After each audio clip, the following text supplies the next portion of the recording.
আসসালামু আলাইকুম প্রিয় দর্শকবিন্দু, আমন্ত্রণ জানাচ্ছি জনতার সময় টিভির সংবাদে। শুরুতেই থাকছে আন্তর্জাতিক সংবাদ শিরোনাম। যৌথ সংবাদ সম্মেলনে বললেন শাহবাজ, শান্তিপূর্ণ পরমাণু শক্তি অর্জনে ইরানের পূর্ণ অধিকার রয়েছে।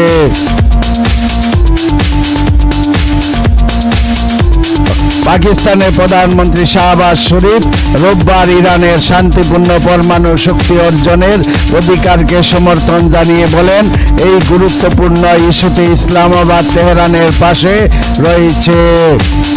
ইসলামাবাদ সফররত ইরানের প্রেসিডেন্ট মাসুদ পেজেশকিয়ানের সঙ্গে যৌথ এক সংবাদ সম্মেলনে শাহবাজ বলেন, শান্তিপূর্ণ পরমাণু শক্তি অর্জনে পাকিস্তান ইরানের পাশে থাকবেন।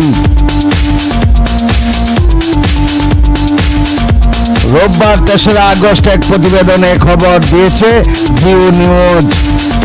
২ দিনের এই প্রথম রাষ্ট্রীয় সফরে প্রেসিডেন্ট পেজেশকিয়ানের সঙ্গে বৈঠকে পাকিস্তানের এই সমর্থনের ঘোষণা এলো এমন এক প্রেক্ষাপটে যখন ইরান তার পরমাণু কর্মসূচি নিয়ে আন্তর্জাতিক সমালোচনার মুখোমুখি বা সাম্প্রতিক ইরান ইসরায়েল যুদ্ধেরও মূল কেন্দ্রবিন্দুতে ছিল।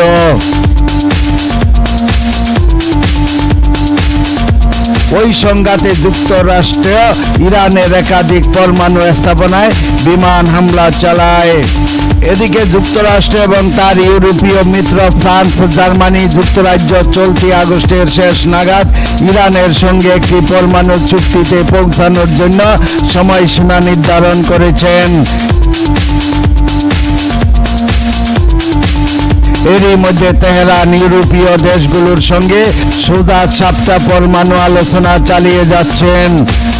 আন্তর্জাতিক পরমাণু শক্তি সংস্থা আইএইএ আশা প্রকাশ করছেন, এই আলোচনা পরবর্তীতে ইরানি পারমাণবিক স্থাপনায় পরিদর্শন ফের চালুর পথ খুলে দিতে পারেন।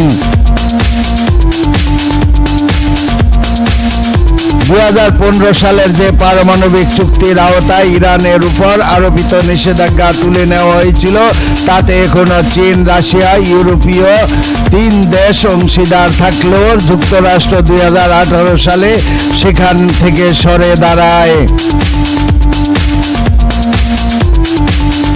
তবে সেই চুক্তিকে ঘিরে নতুন একটি গুরুত্বপূর্ণ সময়সীমা এগিয়ে আসছে।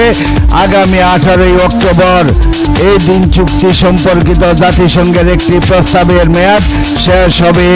এই সময়ের মধ্যে স্ন্যাপব্যাক প্রক্রিয়া না করা হলে জাতিসংঘের সব নিষেধাজ্ঞাই উঠে যাবে ইরানের উপর থেকে।